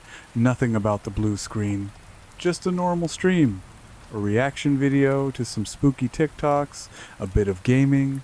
Then sign off. They don't remember. I said, a chill running down my spine. None of it happened. It was all purged. Sarah stood up and walked over to me. She looked at the screen. "We remember," she said. "Do we?" I asked. "Or are we just the only ones who haven't updated yet?" I looked down at my hand. It was solid. But there, on the inside of my wrist, was a small mark. It wasn't a tattoo. It looked like a pixel that had died. A tiny, square, black dot. I rubbed it. It didn't come off. I looked at Sarah. She was looking at the coffee mug in her hand. "Dave?" she said softly. "Yeah? This coffee? What about it?" "It's hot. It smells like coffee." "Good. But—" She took a sip. She frowned. "It doesn't have a taste." I froze. I reached for the bag of chips on my desk. I popped one in my mouth. Crunch, texture, salt, but hollow, like biting into air. I ran to the bookshelf. I pulled out The King in Yellow. I opened it. The pages were blank. Every single page. Clean white paper. I grabbed another book. Stephen King, blank. I grabbed a magazine, blank. I looked at Sarah. The fear was back in her eyes. "Safe mode," she whispered. "Safe mode loads the operating system with minimal drivers, basic functionality only." No details, I realized. No flavor text. No lore. We weren't back in the real world. We were in a stripped-down copy. A holding cell disguised as a sanctuary. A sound came from the computer speakers. Ding. Donation notification. But the stream was offline. I looked at the screen. A single message appeared in the dead chat. User Kevin, nice try, but you forgot one thing. I stared at the text. My blood turned to ice. What? I whispered. What did I forget? Another message appeared.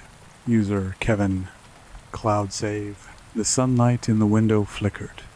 Just once. Like a fluorescent bulb buzzing. Then, the cardinal in the tree froze in midair. Sarah, I said, backing away from the desk. Get your gun. It won't work, she said, dropping the tasteless coffee. It's just a prop. The computer screen turned yellow. Not a blue screen this time, bright neon yellow. Text began to type itself across the monitors, large and bold. Downloading update 2, patch notes, fixed exploit allowing users to enter safe mode, increased difficulty, added new location, the asylum, permadeath enabled. The cabin walls fell away. They didn't explode. They just slid down into the floor like set scenery in a theater production, revealing the darkness beyond. But it wasn't the void this time. It was a padded room. A massive, infinite padded room. And standing in the center of it, holding a clipboard, wearing a doctor's coat over his yellow hoodie, was Kevin. He clicked a pen. Mr. Rippers, he smiled. The smile had too many teeth. Welcome to therapy. We have a lot of content to work through. I looked at Sarah. She reached for my hand. I grabbed hers. This time, I didn't let go. Camera's on, I whispered to her. Don't break character. I turned to face the king. I squared my shoulders. I put on my streamer face, the grin, the energy, the mask. All right, chat, I yelled, though there was no chat, only the madness. Welcome back to the stream. Today we're doing a special collab with my personal demon. I raised my fists. Let's get right into it. Kevin smiled. He rolled the infinite die. The end.